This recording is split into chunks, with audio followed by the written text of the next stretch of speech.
With the chairman of the Hurriyat conference, Mirwaiz Umar Farooq. Mirwaiz Farooq, let's talk about you. On the 21st of May, you invited the Prime Ministers of India and Pakistan to hold a summit first in Srinagar and then thereafter another one in Muzaffarabad. Was this a joke or a desperate attempt to make the Hurriyat relevant? No, I think in all sincerity we believe that if we have to move forward in terms of Kashmir issue, why not start something from Kashmir? Both the countries are saying that, we want Kashmiri involvement. Both want to talk to Kashmiris.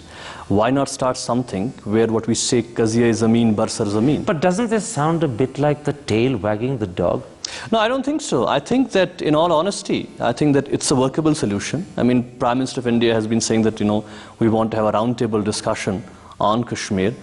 So has been the Prime Minister of Pakistan saying that we want to call all the Kashmir leadership. So why you're not? In a sense challenging them and saying, all right, come here and hold it in Srinagar. I think yes, it would be an excellent idea to have one session in Srinagar and one in Muzaffarabad. Have you had any response from either Delhi or Islamabad? We have not approached them officially as yet, but we will be soon. Why haven't you approached them? Why have you taken so long? No, I think that, first of all, we want to see what's the mood in Delhi. When we spoke about other issues in the rally of the 21st May. You mean you want to choose the timing of the approach so that you don't get a no? No, we want to see that, some work is done, and some that... Homework. Homework also in the sense that, it doesn't seem to be just a statement. We want it to be considered seriously in terms of moving forward.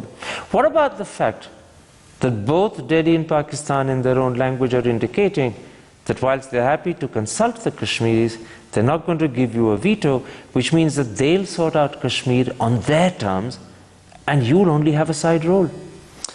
Well, we have been seeing India and Pakistan talking over the years, and now it's a fact that Kashmir cannot be resolved bilaterally. You have to involve the third party, which is Kashmir. Shimla, Tashkent, Agra, New Delhi.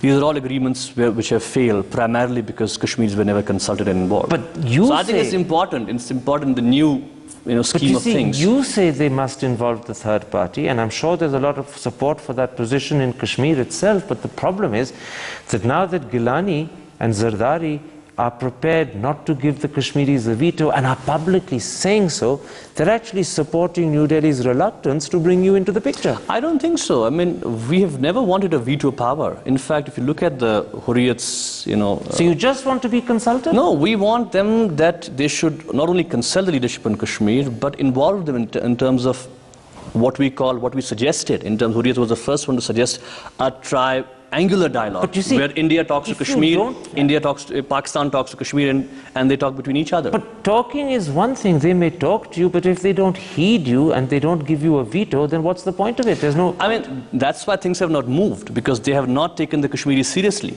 And let me put something else to you.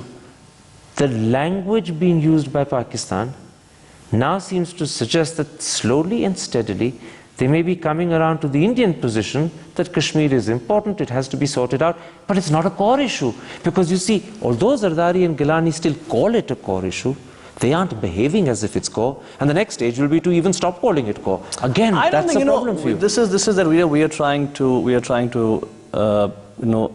accept the fact that Kashmir is something which Pakistan and India can wish away. It's not going to wish away. No, not wish away. It's something which is very much there, unless you see, we have a situation here.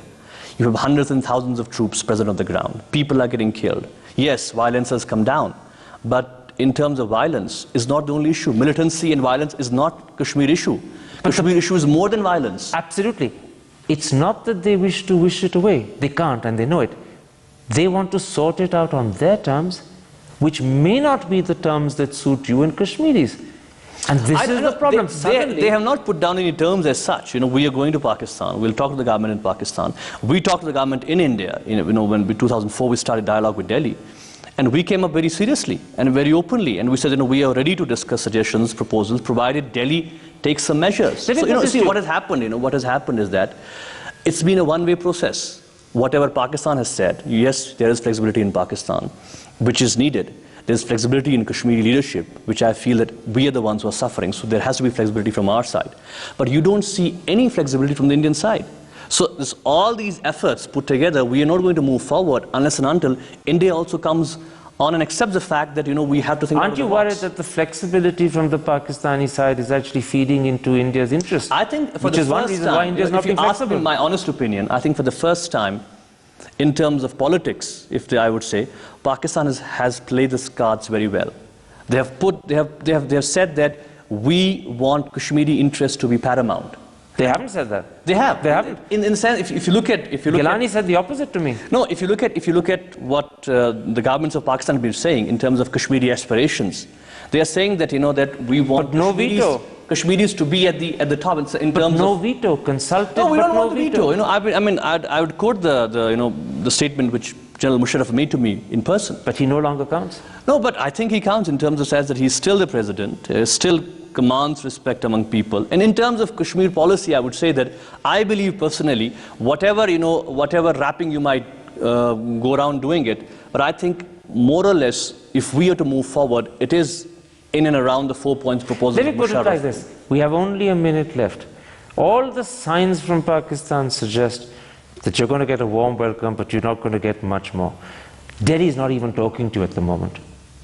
Don't you think that the world and circumstances are moving against you rather than with you? I don't think so. I think what counts is the situation on the ground. I think Kashmiris are determined on the ground. There is a lot of faith as far as Kashmiris are concerned in terms of the tremendous sacrifices they have given. 100,000 people have been lost in the last 20 years.